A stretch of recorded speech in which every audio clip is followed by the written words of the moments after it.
Mallayya Jewellers, Ottupara, Vadakkanchery. Phone 04884 232 666.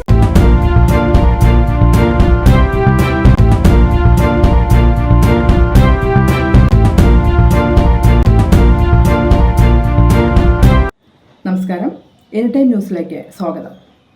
ഉരുൾപൊട്ടലിൽ സർവ്വതും നഷ്ടപ്പെട്ടവരുടെ പുനരധിവാസത്തിനായി 25 ലക്ഷം രൂപ മുഖ്യമന്ത്രിയുടെ ദുരിതാശ്വാസ നിധിയിലേക്ക് സംഭാവന നൽകി തമിഴ് നടൻ ധനുഷ്.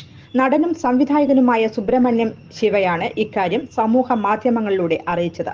തെന്നിന്ത്യയിൽ നിന്നടക്കം നിരവധി താരങ്ങളാണ് വയനാടിന് കൈത്താങ്ങിനായി ദുരിതാശ്വാസ നിധിയിലേക്ക് പണം നൽകിയത്. തെന്നിന്ത്യൻ താരം അല്ലു അർജുൻ കഴിഞ്ഞ ദിവസം 25 ലക്ഷം രൂപ നൽകിയിരുന്നു. ചിരഞ്ജീവിയും രാംചരണും ചേർന്ന് 1 കോടി രൂപയും നൽകി. News desk anytime news. കൂടുതൽ വാർത്തകൾക്ക് ഞങ്ങളുടെ ചാനൽ സബ്സ്ക്രൈബ് ചെയ്യുക, ഫേസ്ബുക്ക് ഫോളോ ചെയ്യുക. വാർത്തകൾ വേഗത്തിലറിയാൻ എനിടൈം ന്യൂസ്.